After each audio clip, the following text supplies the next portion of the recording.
ഇസ്ലാമിക രാഷ്ട്രമെന്ന ചിന്ത അപകടകരമെന്ന് MK. Muneer MLA. മതേതര രാജ്യത്ത് ഇസ്ലാമിക രാഷ്ട്രമെന്ന സങ്കല്പം സാധ്യമല്ല. ചില പ്രസംഗ ഭാഗങ്ങൾ സന്ദർഭത്തിൽ നിന്ന് അടർത്തിയെടുത്ത് മുസ്ലിം ലീഗിനെ വിമർശിക്കുന്നെന്നും എം.കെ. മുനീർ റിപ്പോർട്ടറിനോട് പറഞ്ഞു. ജമാഅത്തെ ഇസ്ലാമി ഷൂറാംഗം ഷെയ്ഖ് മുഹമ്മദ് കാരക്കുന്നിന്റെ ഇസ്ലാമിക് റിപ്പബ്ലിക് എന്ന പ്രസ്താവനയാണ് എം.കെ. മുനീർ എം.എൽ.എ. തള്ളിയത്. ഇസ്ലാമിക രാഷ്ട്രം എന്ന ചിന്ത തന്നെ അപകടകരമാണ്. മതരാജ്യത്ത് ഇസ്ലാമിക രാഷ്ട്രം എന്ന സങ്കല്പം തന്നെ സാധ്യമല്ലെന്നും എം.കെ. മുനീർ പറഞ്ഞു. ന്യൂനപക്ഷങ്ങളിൽ ന്യൂനപക്ഷമായ ജമാഅത്തെ ഇസ്ലാമിക്ക് ഇസ്ലാമിക് റിപ്പബ്ലിക് നടപ്പിലാക്കാൻ കഴിയില്ല.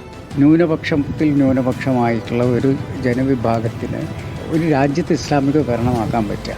മുസ്ലിം സമൂഹം തന്നെ കൂടുതലുള്ള രാജ്യങ്ങളിൽ പോലും ചില രാജ്യങ്ങളെ അവർക്ക് ഇസ്ലാമിക രാഷ്ട്രമാക്കാൻ പറ്റിയിട്ടില്ല. അപ്പോൾ അതുകൊണ്ട് അങ്ങനെയുള്ളൊരു സങ്കല്പം എന്ന് പറയുന്നത് മുസ്ലിം ലീഗിനെ പോലെയുള്ള പ്രസ്ഥാനത്തിന് ഒരിക്കലും ആലോചിക്കാൻ പറ്റുന്നതല്ല.